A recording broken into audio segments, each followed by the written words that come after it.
Hannah's Heart, Chapter 7. Picnic, anyone? Oh, he caught her all right, and immediately the two of them sank straight to the bottom of the river. Down, down, below the bottom of the boat, below the current, straight down until Adonai's feet rested on the rock-strewn floor. He was holding her wrapped tightly in his arms, her head pressed to his chest, eyes closed tight. As Hannah's mind caught up to the fact that they were underwater, she started to gasp, and something remembered just in time not to draw liquid into her lungs. Violently, she pushed away from his chest, panicking all over again, only to meet his smile and calm. Wait a minute, she suddenly realized. He isn't struggling to breathe.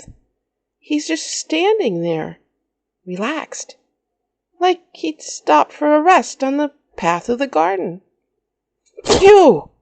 The air she'd been holding in her lungs escaped with a blast, and suddenly she realized that she was breathing, too. In and out, just as though she were back in the boat. Fun, isn't it? His eyes sparkled with delight as he bent over, blowing towards her. She could see a wavy pool heading away from his mouth, and then something. If we're breathing it, how can it be real water? Tickled her nose, split in two and wrapped around her face. If you practice, he informed her, you can talk to the whales like this. Ones that are miles and miles away.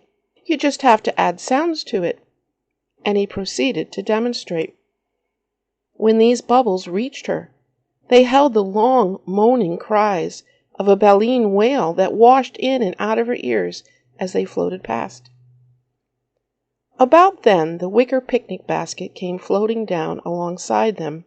She'd dropped it in the jump, and Jesus reached out and snagged the handle with his arm. "Are you hungry yet?" he asked. "There's a nice little rock formation over that way. Looks just like a table and two benches." He unwrapped her legs from around his waist and set her down. Without looking at her, he replied, "Yes, I know. This can't be happening." He turned to grin at her again. "But it is." He held his hand out to her then. "I'll explain as we walk. Come." He explained a lot of things as they walked. How they were again in a different dimension than her world. That nothing could harm her here, no matter what happened. That water in this place was made of different elements and had many more properties than the water on Earth. Most of the time she didn't have a clue what he meant, but the fascination of being able to walk on the bottom of a river was enough to keep her satisfied. And soon they reached the rocky settee. "I've invited a few friends to come join us," he said. "I hope you don't mind."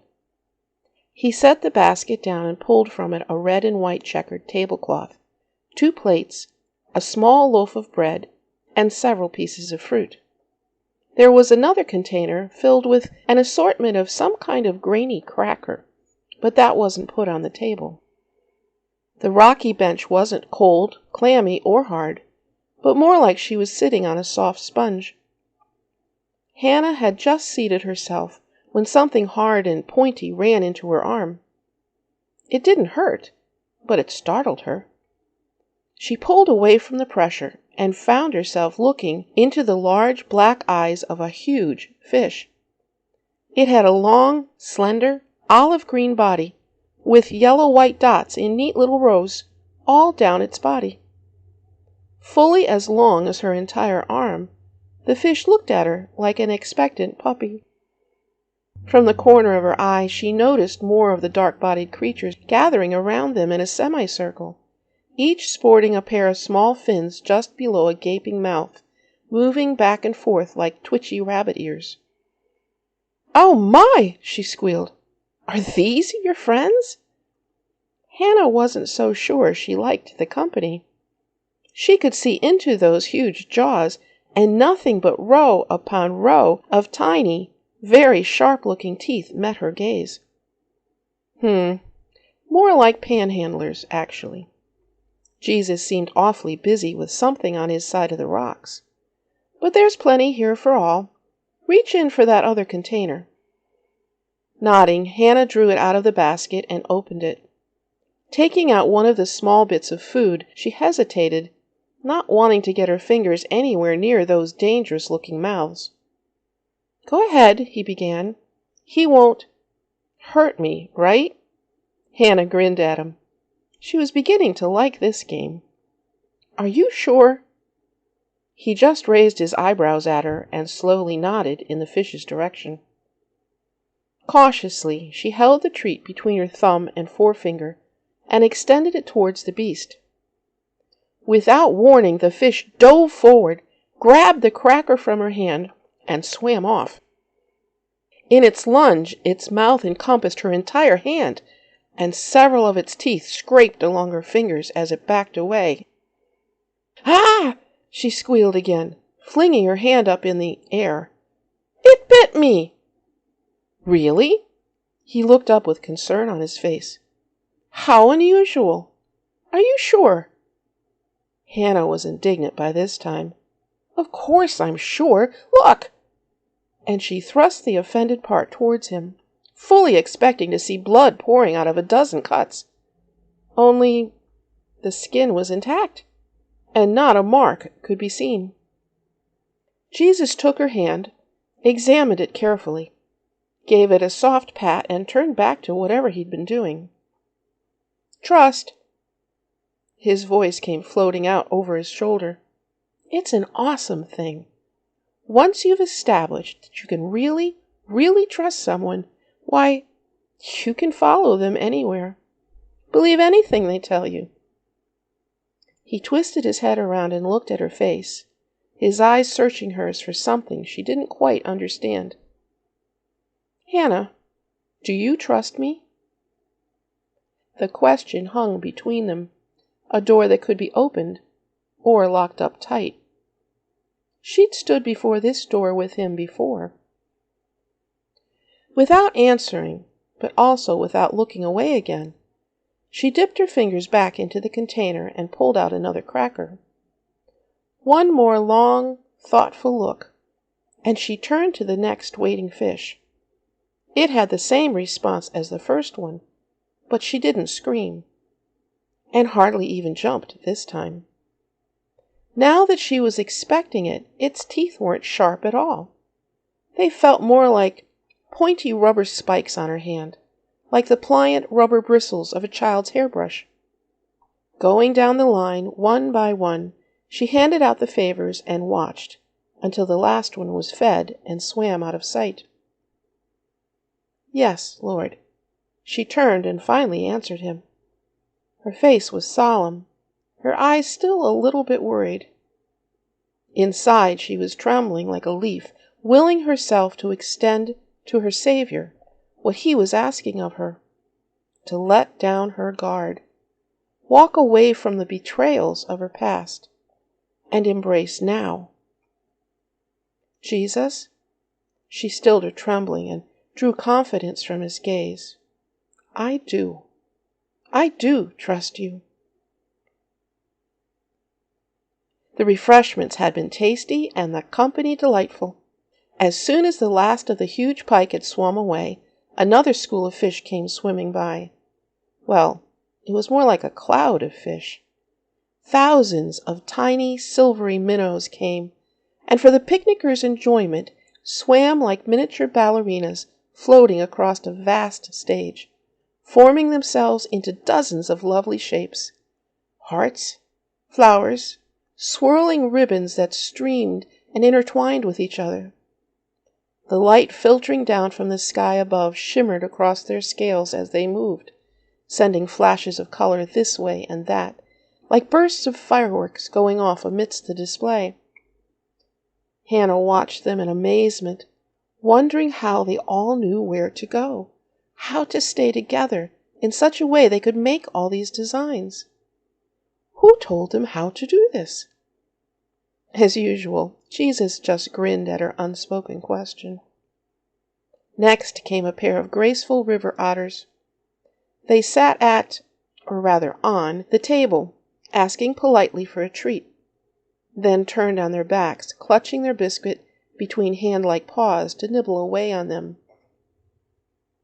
One came to Hannah and hovered in front of her face, chattering away in some weaselish language. Hannah reached out and stroked the creature's smooth fur and handed it one more cracker. With another stream of chitty-chatters, it swam off, and the others soon followed. She was telling you, "You are a lovely girl, and I was so glad to meet you, and thank you very much for the food." She has several young ones at home and was going off to share it with them, Jesus spoke up. He looked around in both directions, then told her, "I believe that's all the company we'll have for a while. Are you tired of being under the water? Or shall we continue on exploring?"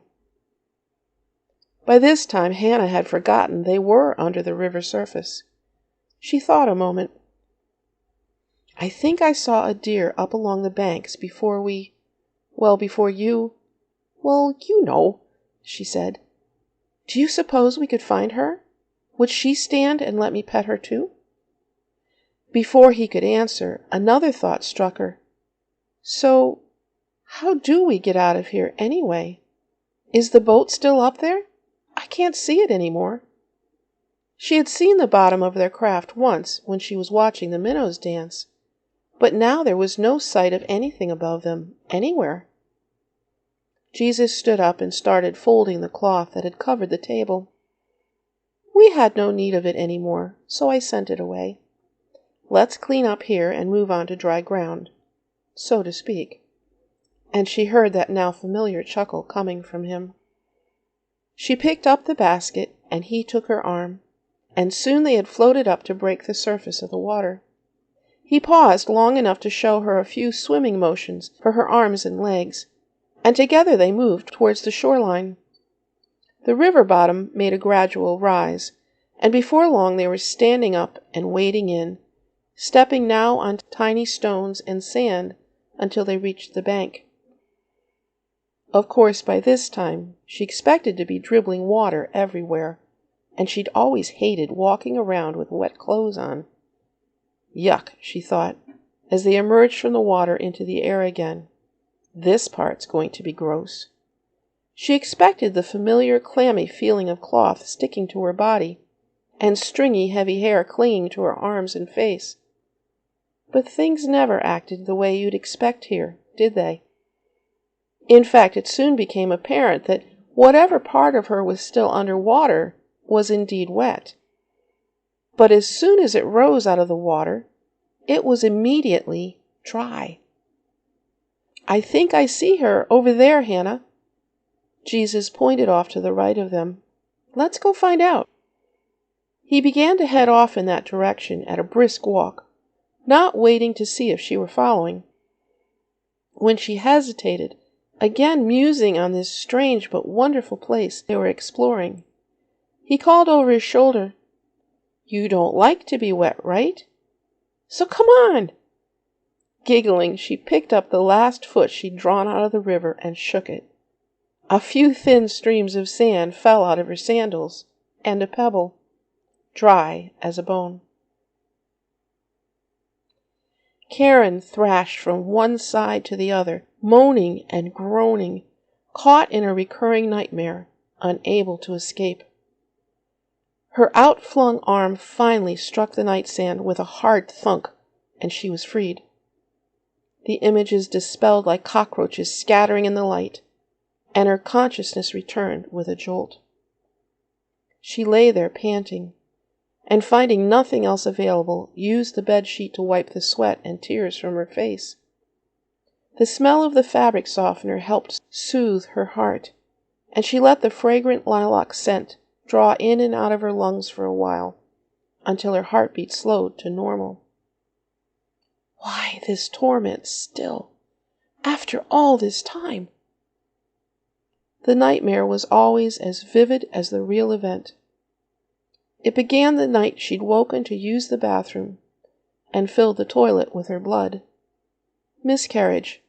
Again. Time had started to blur what followed next, The frantic phone calls to find someone willing to come watch Hannah and Evan in the middle of the night. The careening drive to the hospital. The bustle of wheelchairs, nurses, charts, questions. The wild dash to an ER room to try to stop what was happening. All to no effect. Mercifully, the anesthesiologist had put her under once it was over. To complete the procedure, she'd assured her. It was here the nightmare recalled the events in absolute clarity.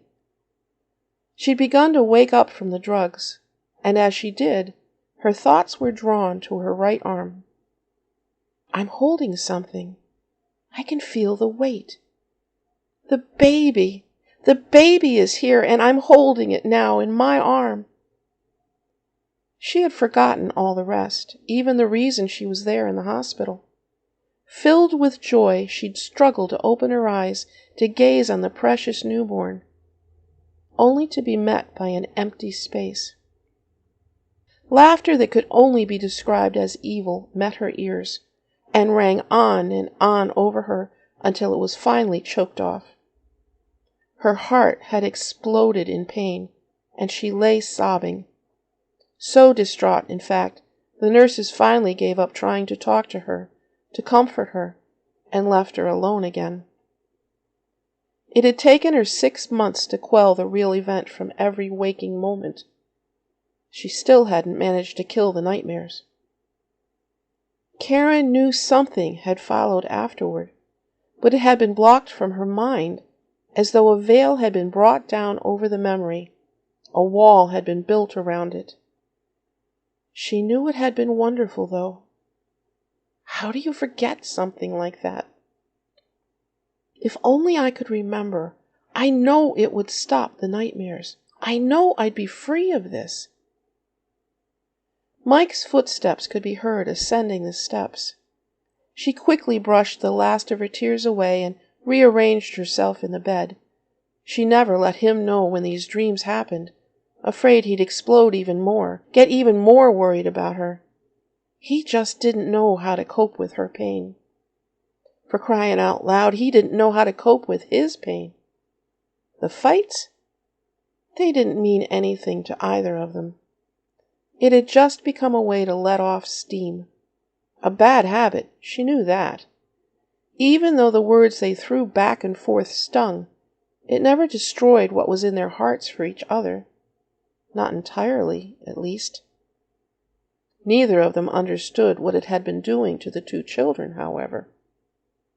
Kids are resilient, Mike would insist. So what if we fight and yell? We always make up. They don't have to see what goes on in private between us, do they? They're just kids. They were too young, weren't they? Well, at least Evan was.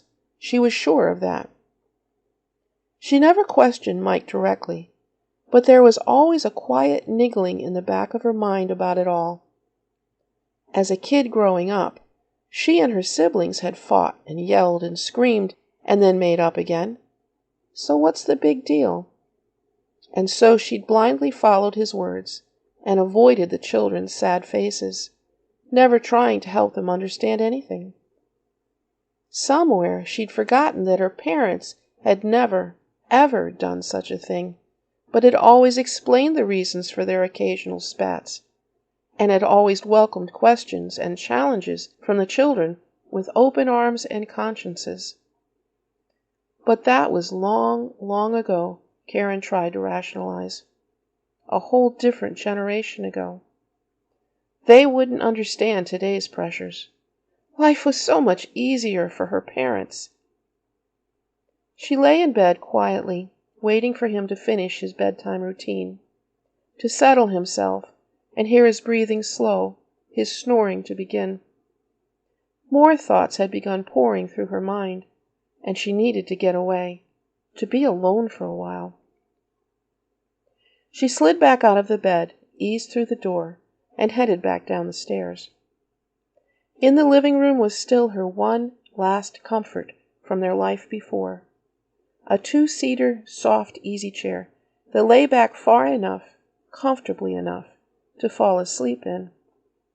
It was piled with pillows and blankets, and everyone else was forbidden to sit there or rearrange anything. It was calling to her now. Her heart had to find solace somewhere. They had been walking for quite a long time, and under normal circumstances, Hannah would have been watching the sun setting, or at least moving. But even though there was light everywhere they went, and no shadows, she noticed. Strange that. No shadows. It never seemed to come from any one source, and it never lessened or increased. They had found the deer, several of them in fact. The doe was grazing with twin fawns, spotted little youngsters that frolicked around Hannah, circling her and playing with their own form of tag and catch me if you can. They had been more than friendly, and when they had eventually tired of their games, she had sat on the ground holding their little bodies, stroking their fine, soft fur. "There is one more place I'd like to take you before we send you home again, Hannah," Jesus finally said, helping her to disentangle from them. "Time seems to stand still here, I know. There actually is no time here. That's a discussion for another day. But you are still expending energy, and there will be a tomorrow morning for you, and a day to walk through with Evan." They watched the little family pick through the underbrush, the mother moving with stately grace, weaving through the trees, leading her young ones forward. Gradually they ascended a grassy mound rising out of the landscape, and disappeared behind a tree, the quick twitch of a tiny white tail the last thing to be seen. Barely twice as wide as it was tall, the mound looked like it had been put there intentionally, not naturally formed. As Hannah looked closer, she realized there was something flat and brown, centered in the middle, facing them, nearly covered with flowering vines, but still visible with a careful eye. Without asking if he wanted to go there, she started making her own way through the underbrush, weaving in and out of the small saplings that stood between her and the mound. Yes, it was a door, quite a large door. It looked old, like something out of a hobbit village. And there were pictures of things, people doing things, marching all across the front of it, from the top to the very bottom, like the hieroglyphs in ancient Egyptian pyramids. Only, no, these looked like her. She could see her own likeness in one of the figures, and as she examined it all, she found everyone who had been important to her in her family and life from the time she was born up to today. "This is a special place, built just for you, Hannah." He had come up behind her and now spoke softly, seriously. "Inside you will find a very special book, several of them, in fact. I'd like you to go in and see for yourself. It's important. There are some things you need to see and learn there." She turned, looking up at him, not at all sure she wanted to do any such thing. She'd spent a good deal of time, up until the past few weeks, shoving feelings down, way down inside, not wanting to deal with them, not knowing how to get rid of them. But she had declared to him just a while ago that she trusted him, and she did. "Nothing here will ever hurt you," rang through her memory. Did that apply to emotions as well as body? There was nothing in his face that frightened her. Indeed, nothing had ever truly frightened her here. Anything negative always turned out to be her own insecurity, not reality. And the expectant, loving look on his face was giving her courage. "Trust me, Hannah. You've already begun." She didn't understand all the feelings that came rushing through her when he'd said that, but she was keenly aware of one. Deep inside, in a place that had just recently been awakened, lay a stirring of hope. She barely recognized it for what it was, In fact, if the thought and actual word, hope, hadn't just come floating through her mind, she wouldn't have. But she longed for it. There was a promise there that drew her. With her heart fluttering like a release of doves, she reached forward and grabbed the oversized handle to the door and pushed. "Good for you, Hannah!" Kamali danced and sang out. He and Shimrath linked arms and performed a short do-si-do in celebration. They'd been cheering her on the entire time she and Adonai had been here, doing what angels do to encourage a human they have been assigned to. "Look!" Shimrath drew Kamali's attention. "Look at my robe!" He'd been looking downward, but now flung both arms up waist-high for the other angel's inspection. Creeping up the fabric, from the hem of each sleeve and the bottom hem, were spikes of brilliant red.